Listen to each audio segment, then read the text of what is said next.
नमस्कार। इस समय आप देख रहे हैं news in India. News in India में आपका स्वागत है। आइए नजर डालते हैं आज की कुछ खास खबरों पर। मैनपुरी नगर के बड़ी नगरिया के पास तालाब में एक किशोरी का शव पानी में तैरता हुआ मिलने से पूरे इलाके में हड़कंप मच गया। देखते ही देखते तालाब पर सैकड़ों लोगों की भीड़ जमा हो गई। सूचना पर पहुंची पुलिस ने पानी से शव को बाहर निकालकर पोस्टमार्टम के लिए भेजा है। बताते चले कि सदर कोतवाली क्षेत्र के मोहल्ला बड़ी नगरिया निवासी संजू वाल्मीकि की 15 वर्षीय पुत्री हर्षा 2 दिन पूर्व पास ही बने तालाब के किनारे बकरियां चराने गई थी। देर शाम तक बकरियां चराने के बाद किशोरी जब घर नहीं लौटी तो परिवार वालों ने काफी तलाश किया, लेकिन उसका कोई पता नहीं चल सका। आज सुबह तालाब में एक किशोरी का शव पानी में तैरता हुआ देखा गया। तालाब में किशोरी का शव पड़ा होने की जानकारी होते ही आसपास के लोगों की भीड़ जमा हो गई। जानकारी मिलते ही परिवार के लोग भी मौके पर पहुंच गए। किशोरी के शव को बाहर निकाला गया। शव बाहर निकलते ही संजू वाल्मीकि ने शव की शिनाख्त अपनी बेटी हर्षा के रूप में कर ली। घटना की सूचना मिलते ही पुलिस भी पहुंच गई और पंचनामा भरकर किशोरी के शव को पोस्टमार्टम के लिए भेजा है। मतलब करवाना 2 एक बच्चे भी खत्म हो गए, एक ही नहीं जी ऐसा हादसा हुआ, 2-4 बार ऐसा हो गया सर, और किसी ने सुनवाई नहीं की सर। रास्ते तो हर मोड़ पर बदल जाते हैं, पर दिशाएं कभी नहीं बदलती। जैसे कि हम और हमारा साथ, हर दिशा में आपके बच्चे के साथ, आज कल और हमेशा के लिए। सीलगंगा स्मारक इंटर कॉलेज, मैनपुरी रोड, माड़े, सिकोहाबाद, जनपद फिरोजाबाद। उपराष्ट्रपति एम वेंकैया नायडू सिकंदराबाद में 20वें अखिल भारतीय पुलिस बैंड के समापन समारोह में मुख्य अतिथि के तौर पर शिरकत कर रहे हैं और इस वक्त कार्यक्रम को संबोधित कर रहे हैं। आइए सीधे चलते हैं। सिकंदराबाद का रेलवे स्पोर्ट्स कॉम्प्लेक्स में 20वीं अखिल भारतीय पुलिस बैंड प्रतियोगिता के समापन समारोह के अवसर पर आप सभी के बीच उपस्थित होकर अत्यंत प्रसन्नता का अनुभव कर रहा हूं। यह विभिन्न राज्यों, केंद्र शासित प्रदेशों और केंद्रीय सुरक्षा बलों का प्रतिनिधित्व करने वाले पुलिस बैंड का अभिनंदन करता हूं। आपके प्रदर्शन ने इस समारोह का राष्ट्र का सबसे रंगारंग संगीतमय कार्यक्रम बना दिया। मुझे यह जानकर खुशी है कि इस वर्ष विभिन्न प्रदेशों, केंद्र शासित प्रदेशों और केंद्रीय सुरक्षा बलों से आए 27 बैंडों के 1600 पुलिस कर्मियों ने इस प्रतियोगिता में विभिन्न वर्गों जैसे ब्रास, पाइप बैंड तथा बिगुल आदि में हिस्सा लिया। यह प्रतियोगिता हर प्रतिभागी द्वारा व्यक्तिगत और दल के रूप में किए गए कठिन और संकल्पबद्ध का अभ्यास का नतीजा है। यह उनके निर्देशकों तथा आयोजकों को अथक प्रयासों का परिणाम है। I would like to compliment all the participants from across the country and also the presentation they have made beautifully. I'm extremely happy to be here this present evening at the Railway Sports Complex, Secunderabad in Telangana for the closing ceremony of the 20th All India Police Band competition. I convey my heartiest congratulations to all the police band personnel here who represented various states, union territories and central police organizations of India in this competition and made it to one of the most colorful and melodious event of the nation. I am happy to learn that as many as 27 police band teams consisting of 1600 police force band personnel from the state police, UT police and central paramilitary forces have participated in this edition of streams such as brass, pipe band and bugle calls. This competition represented the culmination of many hours of hard work for participating individuals and bands as well as the dedication of their instructors, conductors and organizers. I am sure that the competition has provided an excellent forum for the exchange of ideas, notes and expertise in the discipline of martial music and gave you all an opportunity to learn new tunes, skills and instruments from fellow participants. I feel events such as this foster cohesion and goodwill amongst the participants and generate camaraderie and solidarity within the police fraternity. My dear brothers and sisters, music has been an integral performance of arts in the Indian tradition since Vedic times. Music, which is considered as divine, is capable of touching the heart and soul. It provides a relaxation, gives perspective and transports listeners to a peaceful zone. Telugu में एक कहावत है, పాషాణుడి మనసును సహితం కరిగించేటి శక్తి సంగీతానికి ఉంది అని చెప్పి మన పెద్దవాళ్ళు చెప్తూ ఉంటారు. It will melt the heart of anybody. That is the beauty of the music, and it's an ancient art. Music is universal, transcends all boundaries. It has no religion, it has no region. It unites people, builds a bonding and promote peace, because peace is prerequisite for progress. If you have tension, you cannot pay attention. We all know about that. That's why peace, universal peace, is the need of the hour. And we are a peaceful country. India is a peaceful country. We are one of the oldest civilizations. We are one of the richest countries those days. We were known as Vishwaguru, the knowledge giver for the world. But we never attacked any country because we believe in peaceful coexistence. And our basic philosophy is Vasudhaika Kutumbakam. The entire world should live as one family. Sarve Jana Sukhino Bhavantu. Share and care is the core of Indian philosophy. Mainpuri के कस्बा Weber में GT road पर police चौकी से चंद कदमों की दूरी पर अज्ञात चोरों ने पुलिस को खुली चुनौती देते हुए दुकान से 10 लाख रुपए कीमत से अधिक के टायर चोरी कर लिए। जी हां, आपको बता दें कि कस्बा बेवर निवासी वीरेंद्र दीक्षित की जीटी रोड पर पुलिस चौकी से चंद कदमों की दूरी पर अपोलो कंपनी के टायर बेचने की बड़ी दुकान है। रात अज्ञात चोरों ने टायर की दुकान को अपना निशाना बनाया, जहां रात के अंधेरे में पुलिस को चुनौती देते हुए दुकान के अंदर घुसे और दुकान में रखे ट्रक के नए 28 टायर, कार के टायर और मोटरसाइकिल के टायर चोरी करके फरार हो गए। दुकान मालिक वीरेंद्र दीक्षित ने बताया कि दुकान से चोर लगभग 8-10 लाख रुपए कीमत के टायर ले गए हैं। घटना की जानकारी मिलते ही इलाका पुलिस भी मौके पर पहुंच गई। तो सुबह 9 बजे जब दुकान पे आए, सामने से दुकान बिल्कुल सुरक्षित थी, ताले खोले, अंदर आए तो शटर दबे के लिए चेयर लेकर अंदर आए, तो सामने देखो गेट खुलो, एकदम शॉक हुई है। यहाँ लगभग कितने क्या नुकसान हुआ है? नुकसान तो लगभग कितने टायर गए हैं या ट्यूब वगैरह कितने वगैरह गए हैं? ये तो बड़े टायर तो लगभग 28 टायर तो ट्रक टायर और रेडियल और सादा मिला है। और ट्यूब वगैरह का मतलब स्कूटी तो लेकर ट्रक तक टोटल लोकल टायर चले गए। लगभग कितने का नुकसान हुआ? लगभग अनुमान हमारा है 8 लाख नुकसान। तरक्की कभी ये नहीं पूछती कि आप कहां से आ रहे हो, बस ये पूछती है कि आप कहां जाना चाहते हो। तरक्की कभी ये नहीं पूछती कि आप कौन हो, बस ये पूछती है कि आप क्या बनना चाहते हो। तरक्की आपको कभी नए रास्ते दिखाएगी तो कभी नए दोस्तों से मिलवाएगी। बस आपको तय करनी है आपके तरक्की की रफ्तार, एक नई सोच और हर रोज कुछ बेहतर करने की प्रेरणा, अपने लिए और अपनों के लिए।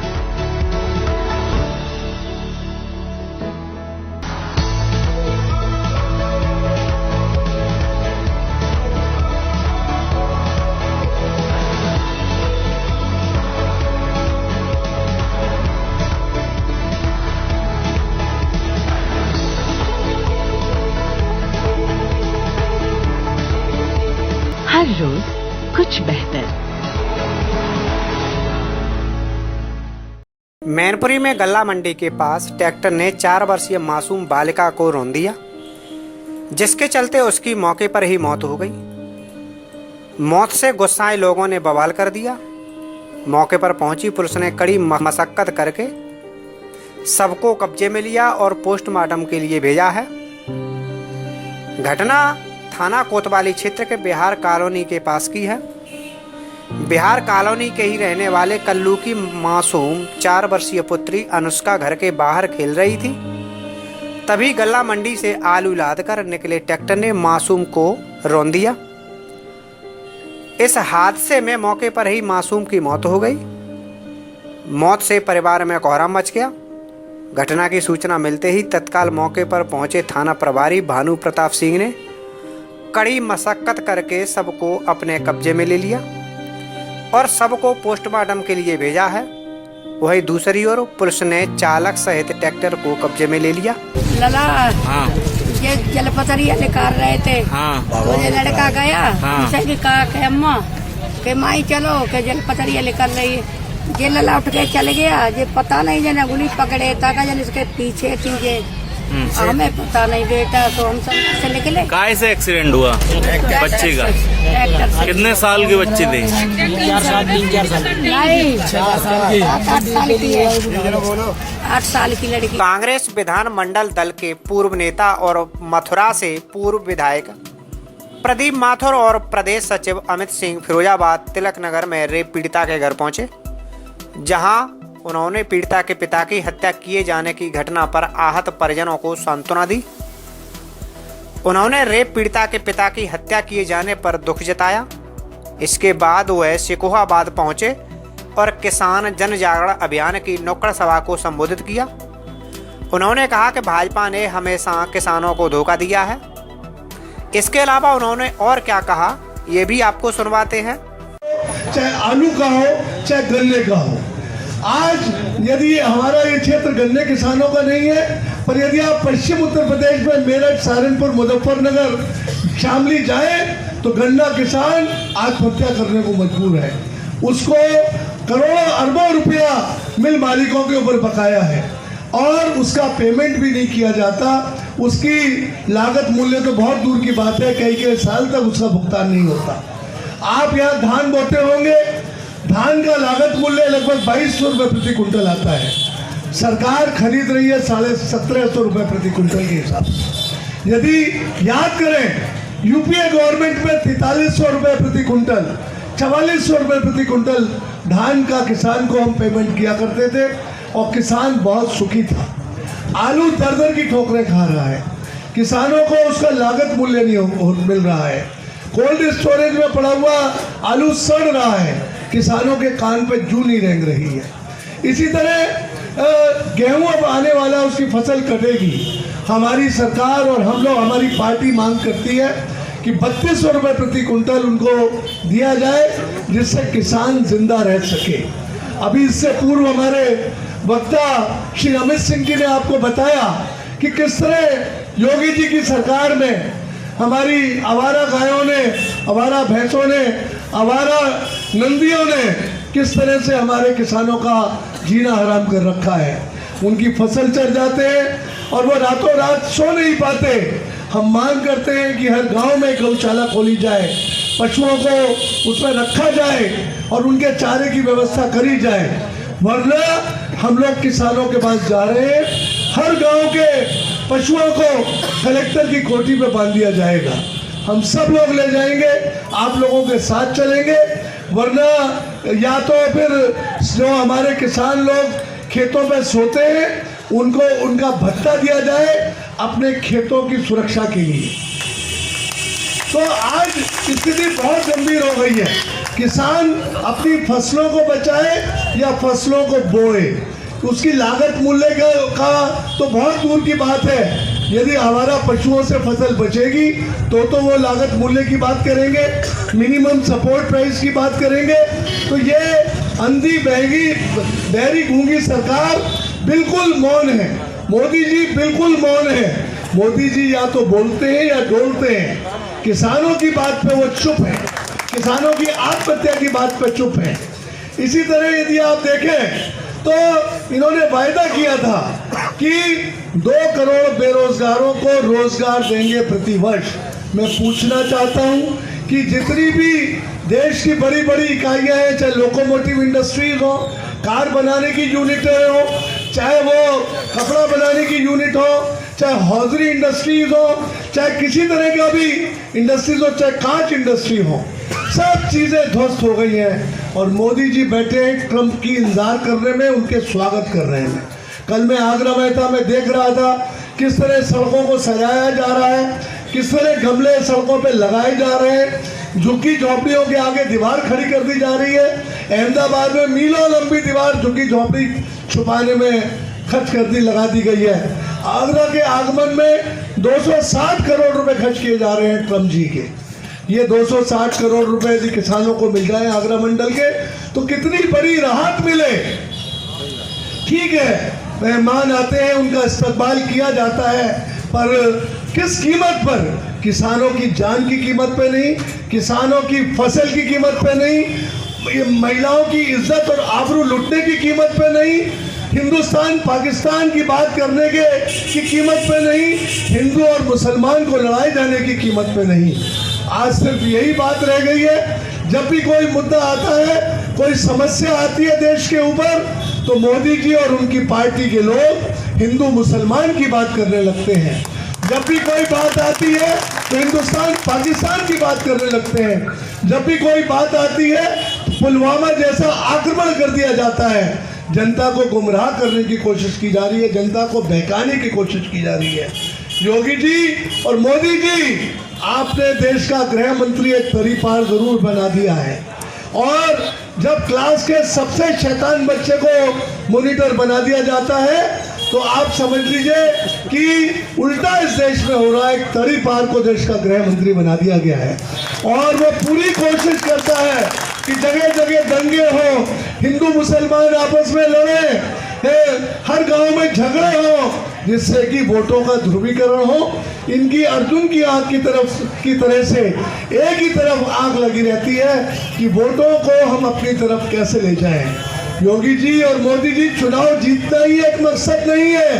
जनता की क्या सेवा कर रहे हैं? जनता को आप 2 जून की रोटी नहीं दे पा रहे हैं, महंगाई 7वें आसमान पर है, महिलाओं के घर की रसोई को आपने नेस्तनाबूद कर दिया है। महिलाओं को सोचना पड़ता है कि शाम की रोटी कैसे बनेगी, बच्चों के लिए दूध कैसे आएगा, गाय भैंसों के लिए चारा कैसे खिलाया जाएगा, महीने का खर्च कैसे होगा। डीजल पेट्रोल के दाम 7वें आसमान पर है। गैस के सिलेंडर 950 रुपए हो गया है। जब 2 रुपए का सिलेंडर यूपीए की सरकार में बढ़ता था, 350 रुपए का सिलेंडर होता था, तो स्मृति ईरानी छाती पीट पीट के चिल्लाया करती थी। वो स्मृति ईरानी अब चुप क्यों है? जब महिलाओं का बलात्कार होता है तो स्मृति ईरानी क्यों चुप रहती है? आप उन सबके वीडियो पुराने देखें कि किस तरह की भाषण दिया करते थे मोदी जी, किस तरह के भाषण देती थी स्मृति ईरानी जी, किस तरह के भाषण दिया करती थी सुषमा स्वराज जी।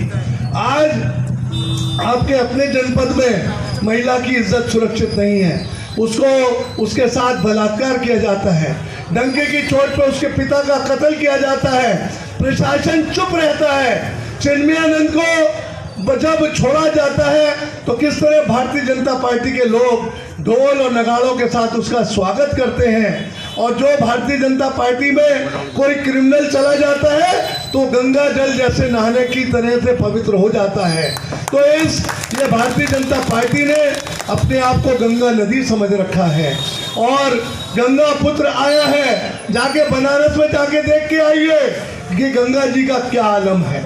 80 घाट वो करते हैं। 80 घाट तो एक घाट का नाम है। हमने 80 घाट ठीक करा दिए, हमने 80 घाट ठीक करा दिए। भैया 80 घाट तो एक घाट का नाम है, 80 घाट ठीक नहीं कराए उन्होंने, जुमलेबाजी करते हैं। यमुना का हाल देखना है। मथुरा में यमुना जी को एक श्रद्धा पूर्वक पूजा जाता है, मोक्षदायिनी कहा जाता है।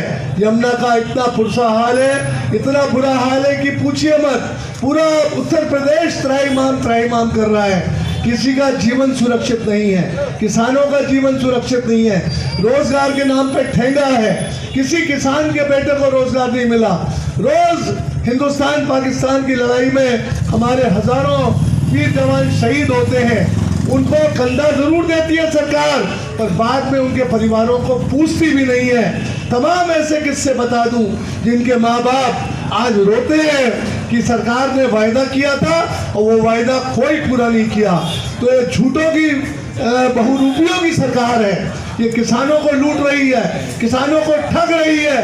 अब समय आ गया है कि हम सबको इसको उखाड़ के फेंकना है। अभी कोई चुनाव नहीं है, हम आपके बीच में आ रहे हैं, कोई वोटों की बात नहीं कर रहे हैं। हमारी नेता प्रियंका गांधी जी दिन रात मेहनत कर रही है, 24 घंटे आपका हाल हमारे तमाम पदाधिकारियों से पूछती हैं और पूछती हैं कि उस गांव में उस किसान का क्या हाल है जिसने आत्महत्या कर ली थी, उसके परिवार का क्या हाल है।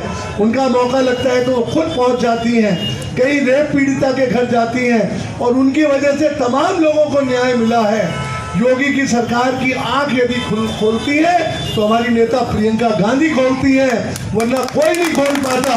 और आपने और सरकारों को भी देखा है, आपने और सरकारों को भी देखा है, परिवारों की सरकारें हैं, परिवारों की सरकारें हैं, एक व्यक्ति की सरकारें हैं। आपने देखा कि किस तरह लुटाई उन सरकारों में आती है। आप याद करिए, आज ये हमारी पार्टी को बदनाम करने की कोशिश जरूर करते हैं, परंतु राम राज हमेशा कांग्रेस के राज में रहा है। लोग चैन की बंसी बजाते थे, सब सुखी थे, व्यापारी सुखी था, किसान सुखी था, आम आदमी सुखी था, नौजवान सुखी थे। जितने भी उद्योग धंधे लगे वो कांग्रेस की सरकारों में लगे, लोगों को रोजगार मिली, कांग्रेस के सरकारों को में मिली। हरित क्रांति का नारा हमारी सरकारों में भी दिया गया, श्वेत क्रांति का नारा हमारी सरकारों में दिया गया और किसानों का भला किया गया। कितने उद्योग धंधे लगे कि लोगों को रोजगार मिला। जब आदमी को तभी ज्ञान होता है जब वो सरकार चली जाती है कि भैया इससे भला तो कांग्रेस ही थी, कि कम से कम लोगों के व्यापार तो चलते थे, लोगों को झूठे जेल में तो नहीं भेजा जाता था। मैं पूछना चाहता हूँ आपसे, क्या 370 हटने से किसानों का क्या दाम आपको दुगने दे देगी सरकार? मैं बात की बात कर रहा हूँ। क्या 370 हटने से महिलाओं और बेटियों के बलात्कार क्या हट जाएंगे क्या? या 370 हटने से आपके शहर शिकोहाबाद में कानून व्यवस्था क्या सुधर जाएगी? ये तो एक देश का मामला है। आपको अपने बारे में सोचना है, अपने क्षेत्र के बारे में सोचना है। ना यहाँ मोदी मदद करने आ रहे, ना यहाँ अमित शाह मदद करने आ रहे। यहाँ मदद करेंगे तो यहाँ के स्थानीय नेता मदद करेंगे, आपकी सहायता करेंगे तो ये कांग्रेसी सहायता करेंगे, हमारे जिलाध्यक्ष सहायता करेंगे। आप आजमा के तो देखिए, किसानों के साथ हम कंधे से कंधा मिला के चलेंगे। मैं मथुरा वृंदावन से 20 साल एमएलए रहा हूँ लगातार, 20 इयर्स, और बिना किसी बिरादरी के। आप मथुरा वृंदावन आके देखिए, मैंने विपक्ष में रहते हुए वहाँ की कायाकल्प कर रखी है। आप यदि मथुरा वृंदावन आए तो आप देखिए कितना परिवर्तन है। अच्छा जनप्रतिनिधि चुनिए, अच्छे लोगों को चुन के भेजिए जो आपके वक्त पे काम आए, दुख दर्द में काम आए। अच्छी सरकार को चुनिए, ऐसी सरकार को चुनिए जिसमें प्रियंका गांधी जैसी नेता हो, जिन्होंने देश के लिए, जिनके परिवार ने देश के लिए बलिदान दिए हैं। मैं पूछना चाहता हूँ, वो कोई भी राष्ट्रीय नेता बता दे कि जिसकी दादी ने देश के लिए बलिदान किया हो, जिसके पिता ने देश के लिए बलिदान किया हो, कोई भी तो बता दे किसी ने बलिदान दिया हो, जिसने संघर्षों की राह को देखा हो, जिन्होंने देश की आज़ादी में काम किया हो। भारतीय जनता पार्टी के लोग तो इनके ब्रिटिशर्स के, अंग्रेजों की हुकूमत के गुलाम हुआ करते थे, उनके मुखबिर होते थे। आज सत्ता में बैठ के डबल बातें करते हैं। इनके पास अपने नेता नहीं है। सरदार वल्लभ भाई पटेल को हाईजैक करने की कोशिश करते हैं। ये महात्मा गांधी को हाईजैक करने की कोशिश करते हैं क्योंकि इनके पास अपने नेता नहीं है। ये कांग्रेस के नेताओं को चुराने की कोशिश करते हैं। तो भाइयों, आपको विचार करना होगा। अभी 2 साल बाकी है, वोटों की बात नहीं कर रहे हैं। विचार करिए, मंथन करिए कि किसके राज में आप खुश रहेंगे। आप संघर्ष का रास्ता अख्तियार करिए। हिंदू मुसलमानों में लड़ाई करने से काम चलने वाला नहीं है। यहाँ का हिंदू कहाँ जाएगा बाहर? आपको यहाँ के हिंदुओं को तो रोटी आप खिला नहीं पा रहे, मुसलमानों को रोटी खिला नहीं पा रहे। आप अफगानिस्तान के हिंदुओं को, पाकिस्तान के हिंदुओं को, नेपाल के हिंदुओं के दुख दर्द की बात करते हैं, जनता को गुमराह करने की बात करते हैं। जब देश आजाद हुआ था 1947 में, तो जो हिंदुस्तान में मुसलमान रहना चाहता था उसने हिंदुस्तान को ऑप्ट किया कि मैं हिंदुस्तान में रहूंगा, और जो हिंदू पाकिस्तान में रहना चाहता था तो उसने ऑप्ट किया कि मैं पाकिस्तान में रहूंगा। तो आप बताइए कि यहाँ के हिंदू मुसलमानों को आप कहाँ बाहर भगा देंगे, जिन्होंने देश की आज़ादी के वक्त ये कहा था कि मैं हिंदुस्तानी हूँ, और वहाँ के हिंदुओं को आप कहाँ भगा देंगे जो उन्होंने पाकिस्तान में रह के कहा था कि मैं पाकिस्तान में रहूंगा, मैं हिंदू हूँ पर हिंदुस्तान में नहीं जाऊंगा। आज आप उन हिंदुओं से हमदर्दी कर रहे हैं, जनता को गुमराह कर रहे हैं। हम कोई ऐसी बात नहीं कर रहे, हम कोई नफरत की बात नहीं करते, ना हम हिंदुओं को लड़ाते हैं ना मुसलमानों को लड़ाते हैं। हम लोग धर्मनिरपेक्ष पार्टी हैं, हम लोग हिंदू मुस्लिम सिख ईसाई आपस में है, भाई भाई इस नारे को लेकर चलते हैं। भाइयों को भाइयों से नहीं लड़ाते, गांव में पार्टी बंदियां नहीं कराते, गली कूचों में मर्डर नहीं कराते, हम मीडिया के मालिकों को नहीं धमकवाते, हम जजों को नहीं मरवाते। ये सारी बातें हैं जिन्हें आपको सोचना होगा। बहबूदगी के लिए, मेहनत के लिए आप हम किसानों के साथ जी जान एक करने को तैयार हैं। हम आपके साथ जहां आपका पसीना गिरेगा वहां हम अपना खून गिराने को तैयार हैं। आपके ऊपर यदि एक गोली चलेगी तो हम 10 गोली खाने को तैयार हैं। आपके ऊपर एक लाठी पड़ेगी तो हम 10 लाठी खाने को तैयार हैं। आप सोचिए, विचारिए और मंथन करिए। हमारे इस जन जागरण, किसान जन जागरण अभियान में सहयोग करिए। हमारे कार्यकर्ता हर गांव में जा रहे हैं, हर किसान से बात कर रहे हैं, उनकी तकलीफों को पूछ रहे हैं, उनके कर्जों के बारे में पूछ रहे हैं, आपके बिजली के बिलों के बारे में पूछ रहे हैं। बिजली के बिल इतने जबरदस्त आते हैं कि आपने बिजली के बिल स्मार्ट मीटर लगा दिए गए हैं, वो जब मारते हैं। पहले 100 रुपए का बिल आता था, अब 1000 रुपए का बिल आता है। यदि आप पेमेंट नहीं करते तो तत्काल मीटर काट दिया जाता है। हमारे यहाँ कहीं तो ऊर्जा मंत्री है, 2600 करोड़ के प्रोविडेंट फंड का घोटालेबाज अपने आप को ईमानदार कहता है। अमित शाह उसे संरक्षण देते हैं क्योंकि उस भ्रष्टाचार में वो भी शामिल थे। और योगी जी कहते हैं कि हम प्रावधान कर देंगे इतने हजारों कर्मचारियों की गाड़ी कमाई का प्रोविडेंट फंड का, उनको प्रोविडेंट फंड का नुकसान नहीं होगा।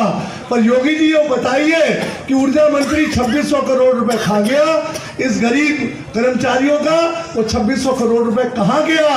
ILFS कंपनी जो दाऊद के गुर्गे की कंपनी है, मिर्ची की, उसको पैसा क्यों दे दिया और वो पैसा क्यों नहीं वापस आया? इस बात का जवाब दें। हमारे लल्लू जी ने, प्रदेश अध्यक्ष जी ने इस मुद्दे को बड़ी मुस्तैदी के साथ विधानसभा में उठाया था। तो मेरा कहने का लबोलवाब ये है कि आप सब लोग सावधान हो जाइए, आप सब लोग संघर्ष के लिए तैयार हो जाइए। हम आपके साथ हैं, आपके साथ हमारी नेता प्रियंका गांधी जी और हम सब लोग मिलकर संघर्ष करेंगे और आपकी संघर्षों में पूरा साथ देंगे। जय हिंद, जय भारत, जय कांग्रेस। देखिए, किसानों का इस योगी सरकार में और मोदी सरकार में जितना उत्पीड़न हो रहा है शायद किसी सरकारों में हुआ हो। आज किसान, योगी जी ने किसानों की हालत बहुत बुरी कर दी है। उनको मिनिमम सपोर्ट प्राइस ना सरसों का मिल रहा, ना आलू का मिल रहा, ना गन्ने का मिल रहा, ना गेहूं का मिल रहा। गेहूं की फसल आने वाली है, ना धान का मिल रहा। जो 2200 रुपये 2200 रुपये प्रति कुंटल धान का मूल्य जो उनके लागत मूल्य आ रहा है, उसके बदले में सरकार 1750 रुपये प्रति कुंटल खरीद रही है। जबकि यूपीए सरकार में हम किसानों को 4300 रुपये प्रति कुंटल दिया करते थे। आज हालात ये है कि आवारा पशुओं ने किसानों का सोना हराम कर दिया है और पशु सारी फसलों को खा जाते हैं। सारी रात किसान लोग खेतों पे उसकी रक्षा करते रहते हैं। अभी हाल में ही आगरा में एक किसान ने आत्महत्या करी जब उसकी सारी फसल ये आवारा पशु खा गए। हम लोग मांग करते हैं कि हर गांव में एक इस तरह की पशुओं को रखने के लिए गौशाला टाइप खोली जाए और वहाँ सब पशु बांध दिए जाएं। यदि नहीं बांधे गए तो कलेक्टर के दफ्तरों में और उनके घरों पे इन गायों को और इन सांडों को पकड़ के हमारे कांग्रेसी बांध देंगे।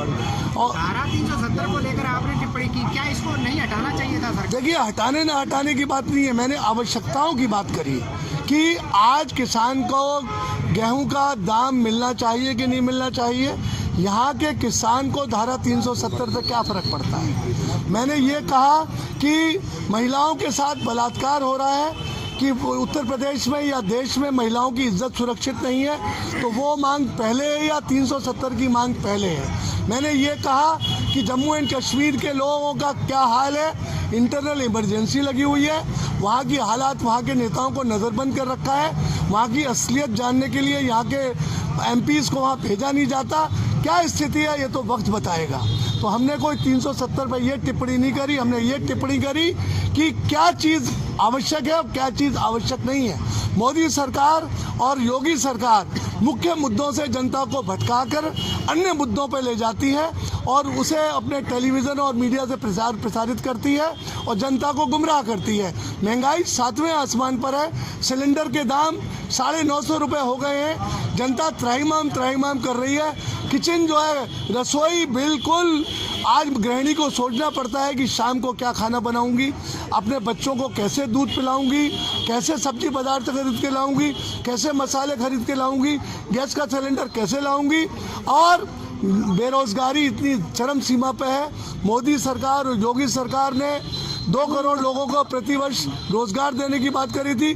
सारे इंडस्ट्रियल हाउसेज, बड़ी बड़ी फैक्ट्रियां बंद हैं, उसकी जवाबदेही किसी के पास नहीं है। झूठे आंकड़े जीडीपी के प्रस्तुत किए जाते हैं, जनता को गुमराह किया जाता है।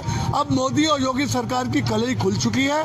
हमारी नेता सीएए को लेकर आपने प्रतिक्रिया दी अपनी, सीएए को लेकर मैं ऐसी क्या चीज है जिसका आप विरोध कर रहे हैं? हम सब चीज़ों का विरोध इस बात को कर रहे हैं कि ये मामले ऐसे अहम मुद्दे नहीं हैं। मैंने कहा महिलाओं की सुरक्षा प्रायोरिटी है, युवाओं को रोजगार प्राथमिकता है, किसानों को मिनिमम सपोर्ट प्राइस मिले वो प्राथमिकता है, बिजली के बिल ज़बरदस्त तरीके से आ रहे हैं वो प्राथमिकता है। मैंने आपसे कहा ना कि बीजेपी मुद्दों को गुमराह करती है और डेविएट करती है। अब ये बताइए, सीएए को लाने की अच्छी कौन सी बारी जा रही है आपको? ये एनपीए को सरकार ले आई है तो इसमें नुकसान क्या है?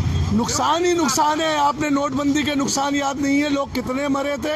व्यापार सीएए में भी जब आपको नहीं पता, जब टेक्निकलिटी, जब उसे इम्प्लीमेंट करेंगे, लंबी लंबी लाइनें लगेंगी और जब लोगों से मार्कशीट मांगी जाएंगी, उनके डेट ऑफ बर्थ का सर्टिफिकेट मांगा जाएगा, उनके माँ बाप के सर्टिफिकेट मांगे जाएंगे, तो वो गरीब गुरबा आदमी, झोपड़ी में बैठा हुआ आदमी कहाँ से लेके आएगा उनको?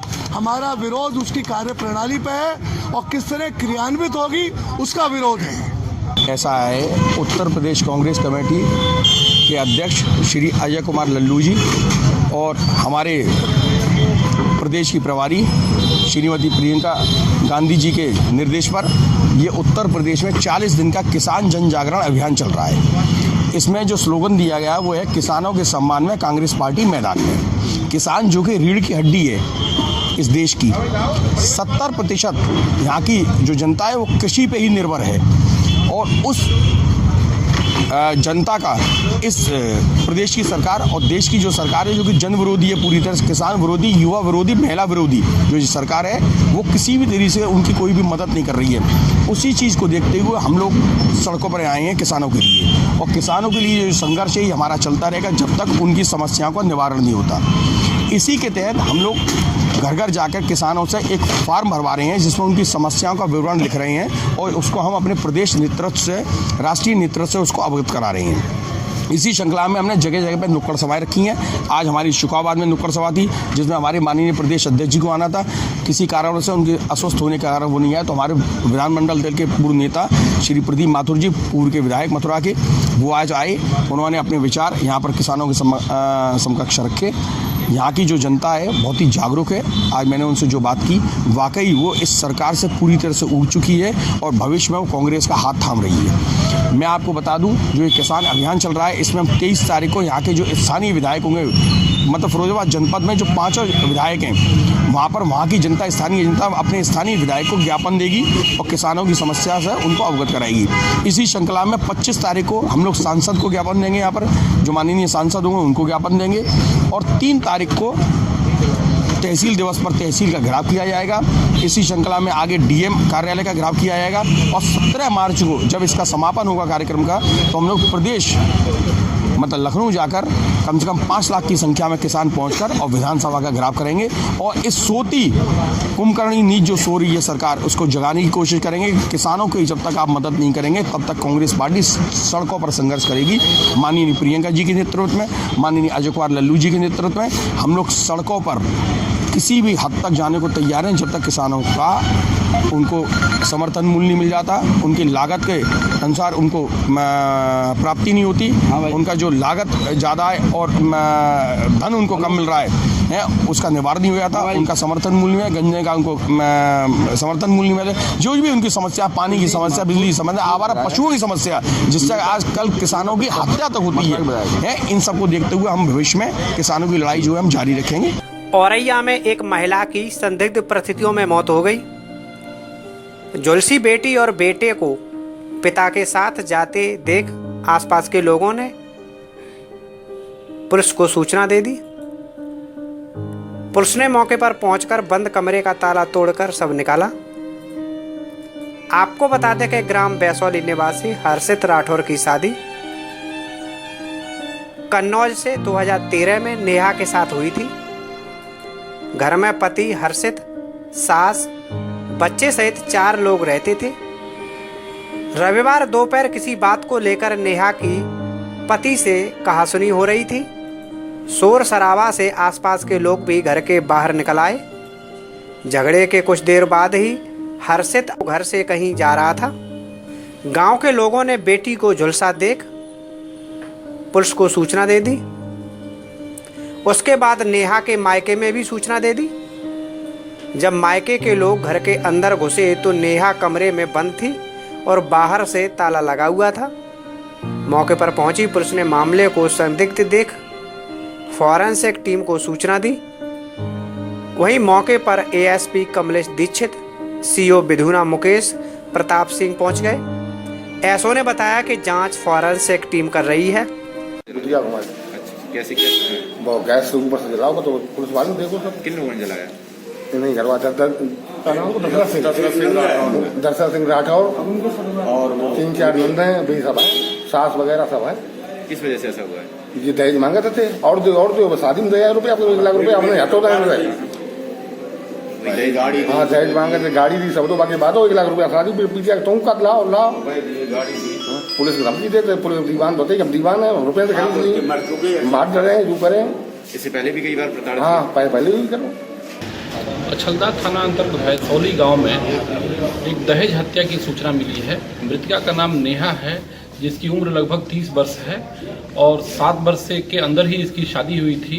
बेसिकली ये रहने वाली कन्नौज क्षेत्र की है। इनके परिवारीजन भी आ गए हैं और पंचायतनामा भर के पोस्टमार्टम के लिए डेड बॉडी भेजी जा रही है। जो भी दोषी होंगे उनके विरुद्ध प्रभावी कार्रवाई की जाएगी। रास्ते तो हर मोड़ पर बदल जाते हैं, पर दिशाएं कभी नहीं बदलती। जैसे कि हम और हमारा साथ, हर दिशा में आपके बच्चे के साथ, आज, कल और हमेशा के लिए। सील गंगा स्मारक इंटर कॉलेज, मैनपुरी रोड, माड़े, सिकोहाबाद, जनपद फिरोजाबाद। फिरोजाबाद में एसआर के शिक्षण संस्थान के शताब्दी समारोह के अवसर पर अमृत महोत्सव में केंद्रीय मानव संसाधन मंत्री और उत्तराखंड के पूर्व मुख्यमंत्री रमेश पोखरियाल निशंक ने कहा कि देश में जल्द ही नई शिक्षा नीति लागू की जाएगी। नई शिक्षा नीति से भारत और भी सशक्त और समृद्धशाली बनेगा। भारत फिर से विश्व गुरु बनेगा। एसआर के कॉलेज परिसर में स्थित सेठ माधव प्रसाद गोयनका स्टेडियम में मुख्य अतिथि केंद्रीय मानव संसाधन विकास मंत्री डॉक्टर निशंक ने कहा कि भारत वह देश है जहां तक्षशिला जैसे शिक्षा के संस्थान रहे। पूरे विश्व के लोग यहां शिक्षा लेने आते थे। ज्ञान, विज्ञान, अनुसंधान की ये यात्रा फिर से शुरू की जा रही है। प्रधानमंत्री नरेंद्र मोदी के नेतृत्व में भारत दुनिया की लीडरशिप की भूमिका में है। उन्होंने योग को विश्व के 191 देश में पहुंचाया। हम विश्व बाजार नहीं, विश्व परिवार की विचारधारा के साथ आगे बढ़ रहे हैं। विवेकानंद ने आध्यात्मिक ये जो हमारी गीता पूरी दुनिया में पढ़ाई जाती है, वो गीता भी योगा कर्मसु कौशलम सिखाती है, जीवन दर्शन देती है। और मैं ये समझता हूँ कि जहाँ सुश्रुत की बात है, जहाँ चरक की बात है, ये आर्यभट्ट, ये शून्य पर, ये गणित के जो अंक हैं, इसका जन्मदाता कौन है, ये भी इधर ही से शुरुआत है। विज्ञान की मैं बात करूँ तो विज्ञान में तमाम ऐसे शोध, ऐसे वैज्ञानिक हमारी धरती पर हुए हैं जो आज पूरी दुनिया उन पर शोध कर रही है। और इसलिए वो हिंदुस्तान जो सारे दुनिया को अपना परिवार मानता है, जिसने वसुधैव कुटुंबकम की बात की हो और जिसने माता भूमि पुत्रो हम पृथ्व्या की बात की हो, ये विचार, ये संस्कार, ये विशालता यदि हो सकती है कि पूरी दुनिया को जो देश अपना परिवार मानता है, ये केवल हिंदुस्तान ही हो सकता है, दुनिया का कोई देश हो भी नहीं सकता।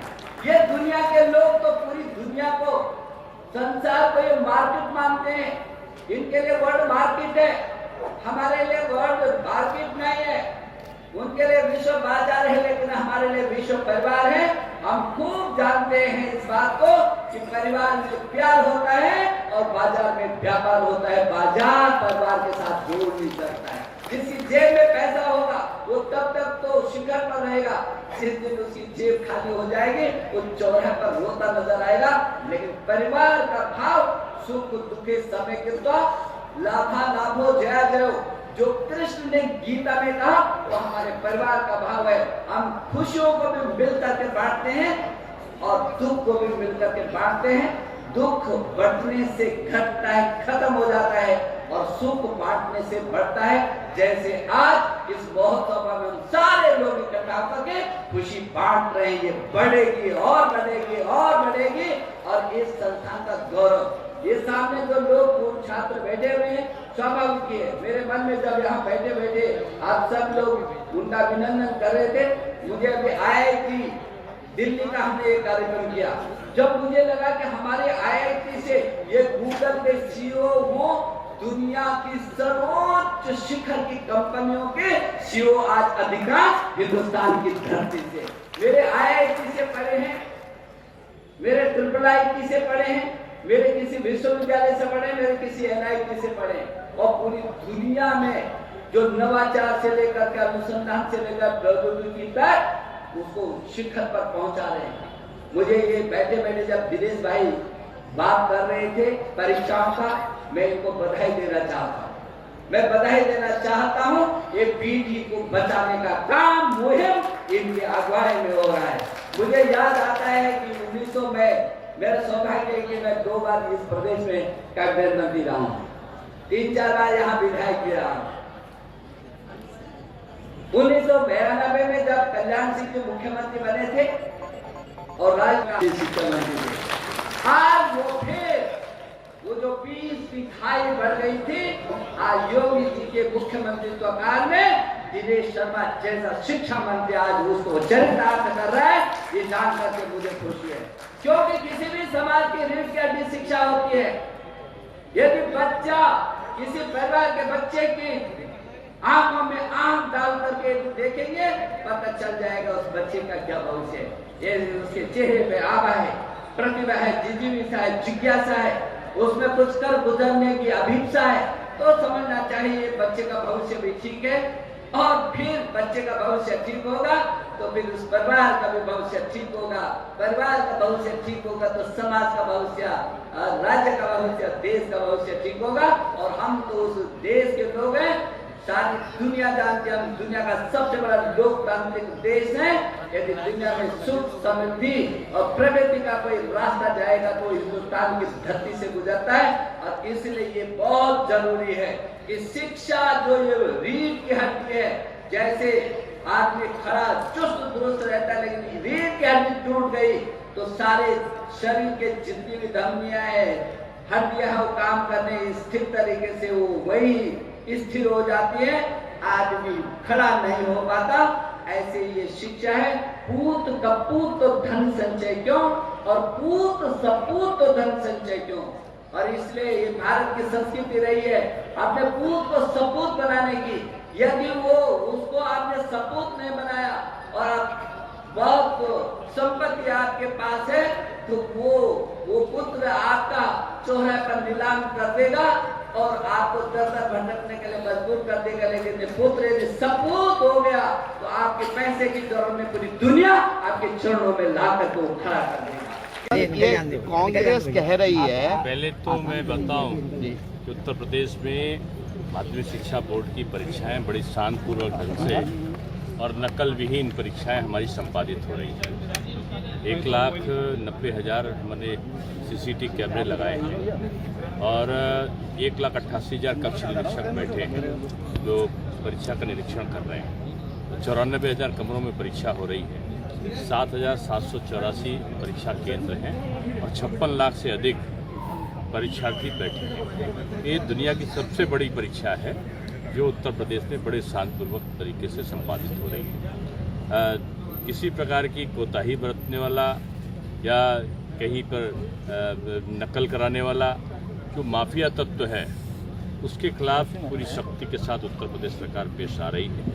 और अगर कहीं घटना मिली कि पेपर लीक करने का या किसी प्रकार का मिस्टर ए की जगह बी को बैठाने का, इस प्रकार की घटनाएं हुई तो सरकार कठोर जो कानून नियम हैं उनके खिलाफ कार्रवाई करेगी। सर, अभी तक 1000 बच्चों ने परीक्षा छोड़ दी है पूरे उत्तर प्रदेश में। हर साल से बहुत कम है। मेरा सवाल सर ये है कि मैं जान रहा हूँ आपका सवाल, मैं समझ गया कि पहले साल ये जो आज से 16 पिछली सरकार में भी 8 लाख, 7 लाख, 9 लाख इस प्रकार से लोग छोड़ते थे परीक्षाएं।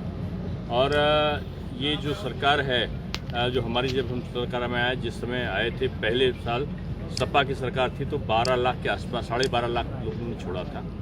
उसके बाद 8 लाख, फिर 7 लाख, फिर पिछले बार 6 लाख 50,000, 6.5 लाख छोड़े थे लोगों ने। इस बार सारी मुख्य परीक्षाएं लगभग हुई हैं और अभी तक 3,90,000 के आसपास की संख्या आई है।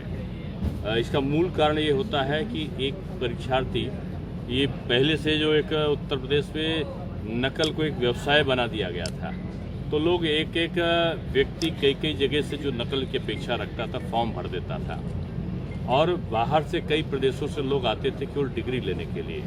उनकी जगह बैठकर दूसरे लोग परीक्षा देते थे। तो ऐसे लोगों को लगा कि परीक्षा नहीं हो सकती तो उन्होंने परीक्षा में बैठना स्वीकार नहीं किया। दूसरा कारण ये हुआ कि जो कई जगह फॉर्म भरा था, लोगों ने एक जगह परीक्षा दी तो बाकी जगह का वो उनकी शून्य हो गई और वो लगा कि वो अनुपस्थित हैं, जबकि अनुपस्थित नहीं थे। एक व्यक्ति कई जगह बैठा है तो उसके कारण ये आपको संख्या दिखाई पड़ रही है। वास्तव में आप लोगों ने पढ़कर परीक्षा देना, यानी पढ़ेंगे तो ही हम आगे बढ़ेंगे, इस उद्देश्य से, क्योंकि पूरे साल भर पढ़ाई पर हमने विशेष ध्यान दिया है और पढ़ाई पर ही विशेष ध्यान 220 दिन का आपकी शैक्षिक कैलेंडर तैयार किया था। कितने दिन में क्या पढ़ाना है, एक महीने में क्या पढ़ाना, हफ्ते में क्या पढ़ाना, ये पहले से तैयार किया था और छुट्टियों को कम किया था। और जो 2.5 महीने परीक्षा चलने वाली थी उस परीक्षा को हमने केवल 12 दिन और 15 दिन में संपादित करना है। यानी माध्यमिक शिक्षा परिषद के इतिहास में सबसे कम दिनों में परीक्षा, और वो भी बदले हुए पाठ्यक्रम में, NCERT के पाठ्यक्रम में हम परीक्षा करा रहे हैं। सर, यूपी के जनपद फिरोजाबाद में सिकोहाबाद के नारायण महाविद्यालय में role of multidisciplinary study in environment production विषय पर 1 दिवसीय अंतर्राष्ट्रीय seminar global research foundation Delhi के सहयोग से हुई। जापान से आए प्रख्यात वैज्ञानिक प्रोफेसर रणदीप रखवाल ने पर्यावरणीय संदर्भ में रेडिएशन को चावल की खेती पर प्रभाव विषय पर बताते हुए कहा कि रेडियोएक्टिव तत्वों के रेडिएशन से चावल का DNA प्रभावित हो जाता है, जिससे मनुष्य का DNA भी प्रभावित हो रहा है। यह जानकारी जापान के हिरोशिमा पर परमाणु बम के प्रभाव के अध्ययन के दौरान पाई गई। उन्होंने अपने शोध पत्र द्वारा विभिन्न क्षेत्रों पर पड़ने वाले प्रभावों के संदर्भ में भी प्रकाश डाला। रणदीप रखवाल। तो मैं यूनिवर्सिटी ऑफ सुकुबा जापान से आया हूँ। ये जो हमारा लोगो है, ये सबसे बड़ी नेशनल यूनिवर्सिटी है जिसमें स्पोर्ट्स एक तो मेन है कंपोनेंट। ऑफ कोर्स एग्रीकल्चर है, इकोनॉमिक्स है, ह्यूमैनिटीज़ हैं, फिज़िक्स है, मैथमेटिक्स है, और सिर्फ लॉ और म्यूज़िक नहीं है, बाकी सब हैं। तो प्रोग्राम जो है यहाँ पे जो शुरू हुआ है, कहाँ है प्रोफेसर सरस्वत मेरे बैचमेट हैं केंद्रीय विद्यालय मथुरा से। हम 2 साल साथ पढ़े हैं, तो वो दोस्ती करते करते मेरे को वापस ले आए है जापान से सीधा।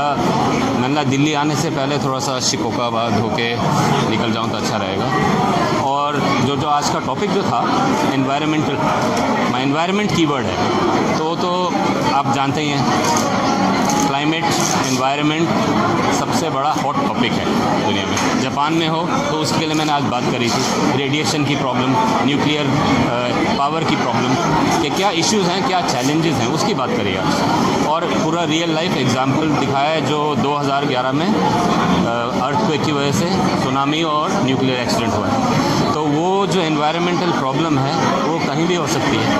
तो इंडिया भी न्यूक्लियर रिएक्टर बना रही है। तो मैं ये नहीं कह रहा कि क्या अच्छा है क्या बुरा है, ये है कि हमें एनवायरनमेंट पे ध्यान रखना ज़रूरी है। उसके लिए रिसर्च है, एजुकेशन है, बहुत ज़रूरी है। और उसके लिए जो नई टेक्नोलॉजी हैं वो भी बहुत ज़रूरी है। इसलिए एनवायरमेंटल टेक्नोलॉजी की बात है। अब वो पुरानी बात नहीं है कि आप पढ़ लिया हो गया, अब आपको टेक्नोलॉजी से उसका सॉल्यूशन निकालना पड़ेगा।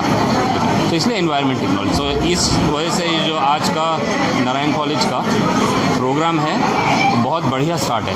मैं बोलूँगा वेरी गुड इनिशिएटिव कि सब यहाँ पे इकट्ठे हुए हैं और नेटवर्किंग हो गई है। सबसे बड़ी नेटवर्किंग, कम्युनिकेशन हो गई है। और मैं जिनको नहीं जानता था, मैं प्रोफेसर साहब के अलावा और किसी को जानता नहीं था, तो उनसे मुलाकात हो गई है। और जो मेरे पीछे सब हैं स्पोर्ट्स वाले, तो मेरा दूसरा मकसद है कि स्पोर्ट्स, इंडिया और जापान में स्पोर्ट्स को कैसे बढ़ाया जाए। तो शेयरिंग ऑफ नॉलेज, तो उसके लिए अलग पर्पस है। तो 2 काम एक ही साथ हो गए इस वजह से। और मेरे हिसाब से बड़े शहर में प्रोग्राम, बड़ी कॉन्फ्रेंस के, वो तो ठीक है चल रहा है प्रोग्राम, पर जो लोकल कॉन्फ्रेंस है स्मॉल सिटीज़ में, ये नहीं बोलना कि शिकोकाबाद इज़ स्मॉल और इररिलेवेंट, नहीं, वो वाली बात नहीं है। बात यह है कि जहाँ पे ज़रूरत है वहाँ पे साइंटिस्ट को जाना ज़रूरी है। तो मेरा ये तो पहले से वही है कि जहाँ पे कोई नहीं जाता, I want to go and share knowledge. ये नहीं कि मैं बाहर से आया हूँ कुछ बता रहा हूँ, नहीं, ऐसा कुछ नहीं है। मैं शेयरिंग ऑफ नॉलेज है, तो कीवर्ड है शेयरिंग ऑफ नॉलेज। तो इसके लिए आज का प्रोग्राम तो बहुत ही, उस हिसाब से मेरे लिए तो बहुत अच्छा है कि स्टार्ट होनी चाहिए। जो भी है it has to start. Japan ने भी स्टार्ट किया 64 ओलंपिक से, देखें कहाँ पहुँचा है। 64 में 40 साल हो गए। इंडिया अभी स्टार्ट करे तो हम वो जितनी भी नॉलेज है शेयर कर सकते हैं, लर्न कर सकते हैं। तो इस हिसाब से आज की conference for me is really good, बहुत अच्छा इनिशिएटिव है। और मैं तो तैयार हूँ सबसे बात करने के लिए। और स्पोर्ट्स का बहुत ज़रूरी है बात करना, तो स्पोर्ट्स की बहुत, क्योंकि इंडिया में स्पोर्ट्स का पोटेंशियल जापान ने देख लिया है कि Indian sportsman, sports women, sports personal, कि उनका लेवल धीरे धीरे बढ़ रहा है। तो जितने मेरे जापानीज़ कोलीग्स हैं, मैं तो स्पोर्ट्स फैकल्टी से हूँ, तो बहुत इंटरेस्टेड हैं कि हम स्पोर्ट्स में इंडिया से कोऑपरेशन करें। तो अब फुटबॉल टीम आई, फुटबॉल के कोचेज़ आए थे, 2 हफ्ते का प्रोग्राम किया गया था सुकुबा में। और पिछले साल जूडोकोज आई थी, 2 मणिपुर से लड़कियां आई थी, तो सब हैरान रह गए थे। जापान के सारे कोच के इतने बढ़िया उन्होंने प्लेयर जूडो का नहीं देखा है। तो ये फ़र्क धीरे धीरे बढ़ रहा है और जापान को भी कि इंडिया से कितनी कोऑपरेशन करनी है स्पोर्ट्स में वो पता चल रहा है। तो इसलिए लोकल ग्लोबल की बात तब ख़त्म हो गई, लोकल आना बहुत ज़रूरी है। So this is local for me as it gets. Thank you. इसी क्रम में विषय विशेषज्ञ के रूप में शोध पत्र पढ़ते हुए डॉक्टर पी.के. सारस्वत ने गैस विच्छिन्नीकरण में नैनो संरचना झिल्ली की उपयोगिता विषय पर विस्तार से चर्चा की और हाइड्रोजन गैस के भविष्य के ईंधन की उपयोगिता पर प्रकाश डाला। मैं विभव सारस्वत और इंडियन मिलिट्री एकेडमी देहरादून से इस कॉन्फ्रेंस में मैं पार्टिसिपेट करने के लिए एज ए स्पीकर मैं यहाँ आया हूँ। और मुझे लगता है कि बड़े शहरों के बजाय छोटे शहरों में जो इस तरह की इवेंट्स हैं वो लगातार होनी चाहिए। इससे टीचर्स को, स्टूडेंट्स को एक्सपोजर जो मिलता है बाहर क्या हो रहा है, जिनको डायरेक्टली अभी इनको एक्सपोजर नहीं मिल पाता है, इन इवेंट्स के थ्रू उनको एक्सपोजर मिलता है। और जो इस कॉन्फ्रेंस का टॉपिक है कि एनवायरनमेंट प्रोटेक्शन को लेकर, तो एनवायरनमेंट प्रोटेक्शन को लेकर जो गवर्नमेंट की पॉलिसीज़ हैं उसको हमें समझना चाहिए। और मैंने जिस टॉपिक पर टॉक दिया था अभी वो था हाइड्रोजन प्योरीफिकेशन पर, क्योंकि एनर्जी की नीड सभी को है, रहना है तो हमें एनर्जी की ज़रूरत पड़ेगी। और जो एनर्जी के ट्रेडिशनल सोर्सेज हैं वो धीरे धीरे ख़त्म होते जा रहे हैं, तो उसके लिए हमको हाइड्रोजन एक ऐसा एलिमेंट है जिसको हम बहुत सारी एनर्जी के सोर्स के लिए यूज़ कर सकते हैं। और हाइड्रोजन हमें मिलता है केवल पानी से, एटमॉस्फेयर में जो अवेलेबल है वो तो प्योर फॉर्म में नहीं है, और दूसरा उसके साथ इम्प्योरिटी बहुत सारी होने के बाद उनका कंसंट्रेशन भी कम है। तो हाइड्रोजन को किसी प्रोसेस के थ्रू करते हैं तो एक तो उसका बाई प्रोडक्ट पानी है, वैसे ही हमारे लिए यूज़फुल है, और उसी से हमको हाइड्रोजन निकालना है। तो हाइड्रोजन प्योरीफिकेशन के लिए हम block copolymer composite track as membranes हम PET की यूज़ कर रहे हैं, जिसके थ्रू हम प्योर हाइड्रोजन अपने आगे के एनर्जी रिक्वायरमेंट्स के लिए हम उसको यूटिलाइज कर रहे हैं। ये मेरा आज का टॉपिक था। और ये क्योंकि एनवायरनमेंट से काफ़ी सारा कंसर्न रखते हैं, इसलिए हम सभी को इसकी तरफ ध्यान देना चाहिए और छोटे छोटे इनिशिएटिव भी लेने चाहिए, सो दैट कि हमारा एनवायरनमेंट ग्रीन और हैप्पी और प्रोटेक्टेड रह सके। Thank you. इससे पूर्व संगोष्ठी का उद्घाटन नारायण महाविद्यालय की प्रबंध समिति के सदस्य SK Tandon, doctor LC Mehra, doctor BK Chaturvedi, doctor Ram Manohar Agarwal ने मां सरस्वती की प्रतिमा पर माल्यार्पण करके और दीप प्रज्वलित करके किया। सेमिनार के मुख्य वक्ता doctor Randeep Agarwal, doctor BK Saraswat तथा प्रबंध समिति के सदस्यों का अंग वस्त्र बुके मोमेंटो देकर सम्मानित किया गया। कार्यक्रम का संचालन ग्लोबल रिसर्च फाउंडेशन की संयोजिका डॉक्टर कीर्ति अग्रवाल ने किया। कार्यक्रम की जानकारी देते हुए उन्होंने बताया, नमस्कार, मेरा नाम डॉक्टर कीर्ति अग्रवाल है। मैं और मेरी टीम पूरी दिल्ली से आए हैं। हमारी कंपनी है Kao media private limited and global research foundation, जो कि एकेडमिक कॉन्फ्रेंसेस एंड पब्लिकेशन के साथ में इंडल्ज करती है। तो जैसे ये नारायण कॉलेज यहाँ पर था, तो यहाँ पर हम डॉक्टर PK सारस्वत सर को बहुत पुराने टाइम से ही जानते थे। तो वो बहुत दिनों से बोल रहे थे कि हमें एक इंटरनेशनल कॉन्फ्रेंस करना है। तो हमने कहा ठीक है सर, करते हैं, लेट्स स्टार्ट द कॉन्फ्रेंस। फिर उसके बाद इनका ये जो आज ऑडिटोरियम आप देख रहे हैं वो उस टाइम पे बना नहीं था जब हम लोग ने प्लान किया था कॉन्फ्रेंस को। तो फिर मैंने कहा सर कॉन्फ्रेंस के लिए ऑडिटोरियम होना बहुत इंपॉर्टेंट है। तो उन्होंने कहा ठीक है मैम, बन जाएगा। फिर जैसा कि आपने देखा कि डॉक्टर LC मेहरा जो कि चीफ वेटरन हैं, उन्होंने बताया कि किस तरीके से ये ऑडिटोरियम इनॉग्रेट हुआ और कैसे कैसे बना और क्या क्या मुश्किलें आई और किन किन लोगों ने कोऑपरेट किया इसको बनाने के लिए। तो फाइनली ये ऑडिटोरियम बन गया। फिर जो डॉक्टर प्रोफेसर रणदीप रखवाल जी हैं, वो जापान से हैं। उनका मीन्स इंसिडेंट ऐसा हुआ कि जब हम कॉन्फ्रेंस प्लान कर रहे थे तभी उन्होंने बोला कि मैं इस टाइम पे विज़िट कर रहा हूँ इंडिया। सो ये तो हमारे लिए सोने पे सुहागा वाली बात हो गई, क्योंकि हम लोग वैसे भी इंटरनेशनल स्पीकर को ढूंढ ही रहे थे। तो उन्होंने एक्सेप्ट किया हमारा इन्विटेशन, और क्योंकि हमारा टॉपिक ही था environment protection, role of multidisciplinary studies in environment protection.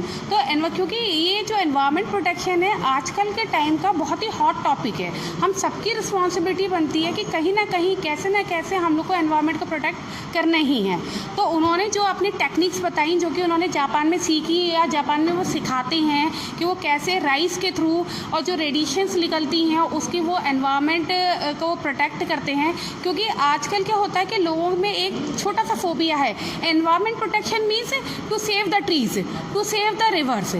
तो एनवायरनमेंट का मतलब है ओवरऑल प्रोटेक्शन ऑफ एनवायरनमेंट, चाहे वो क्रॉप से रिलेटेड हो, चाहे वो फर्टिलाइजर से रिलेटेड हो, चाहे हमारे पॉल्यूशन से रिलेटेड हो, कहीं से भी हो, हमें एनवायरनमेंट सेव करना होता है। तो आपने देखा कि जो प्रोग्राम था वो इसी पे बेस्ड था। हमारे काफ़ी सारे स्पीकर थे, एक डॉक्टर VK सारस्वत सर थे जो कि IIM देहरादून से आए हुए थे। प्रोफेसर रणदीप रखवाल को आप जानते ही हैं, वो जापान से आए हुए थे। हालांकि वो हैं इंडियन, लेकिन वो बहुत सालों से जापान में ही है, वहाँ पे इसी लेवल पे वर्क भी कर रहे हैं। और हमारे जितने भी होस्ट थे वो थे आपके president S N. Tandon ji, doctor L C. Mehra sir, doctor V K. Chaturvedi और बहुत सारे मेंबर थे मैनेजमेंट कमेटी के। लेकिन ये सारी की सारी चीज़ को असेंबल करना, एक प्लेटफॉर्म पे लेके आना, उसके पीछे का ब्रेन जो होता है वो सारा ब्रेन था डॉक्टर पी.के. सारस्वत सर का, क्योंकि उन्हीं ने ही इनिशिएटिव लिया, उन्होंने रिस्पॉन्सिबिलिटी ली और इन्होंने उस चीज़ को पूरा फुलफिल करने का जिम्मा उठाया और वो हो भी गया सक्सेसफुली, क्योंकि cooperation is very much important to all the people, right. उसके बाद जैसा कि आपने देखा बहुत सारे लोगों को अवार्ड्स भी मिला है यहाँ पर। तो अवार्ड्स का पर्पज़ ये होता है क्योंकि आप जानते हैं कि एकेडमिक्स में लोग सालों साल 15 साल 20 साल काम करते रहते हैं, लेकिन उनके जो कैलिबर होता है, उनकी जो एलिजिबिलिटी होती है और जितना उन्होंने काम किया होता है अपने ड्यूरेशन में, उनको मोटिवेट करने के लिए कुछ ना कुछ ऐसे अवार्ड और कुछ ना कुछ ऐसे फंक्शन होना चाहिए जिससे उन्हें लगे कि उनको कोई सम्मान दे रहा है, कोई रिस्पेक्ट दे रहा है। तो इसलिए हमने एक ज्यूरी बनाई थी, एक रिव्यू कमेटी बनाई हुई थी, उसमें रिज्यूम्स आए हुए थे कई लोगों के।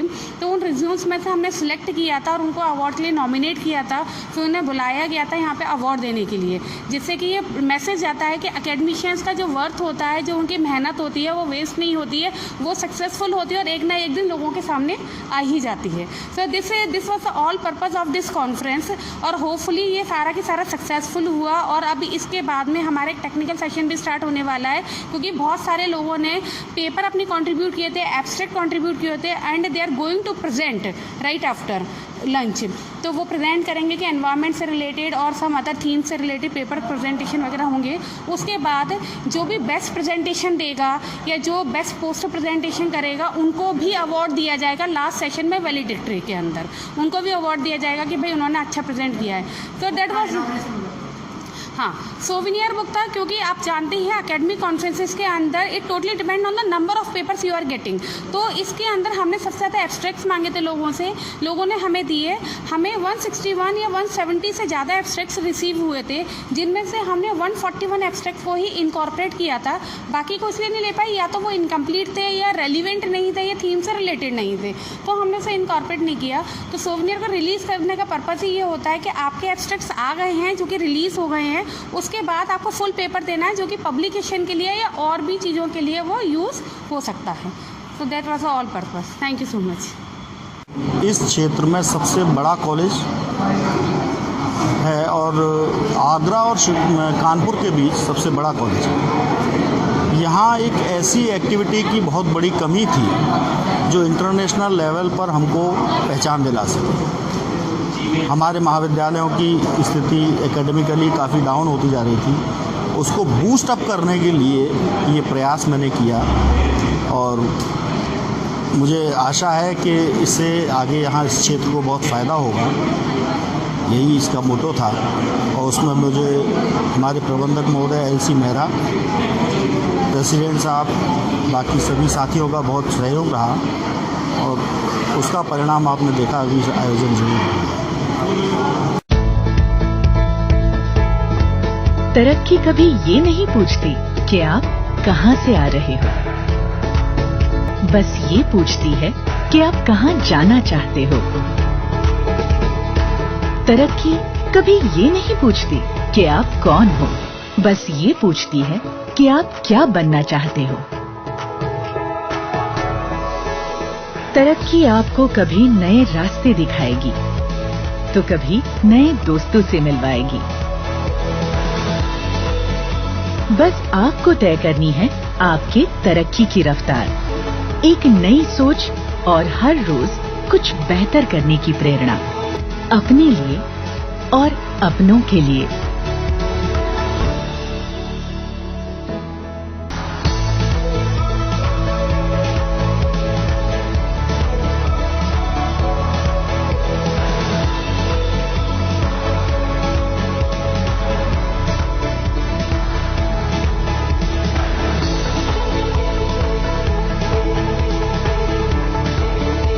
हर रोज कुछ बेहतर।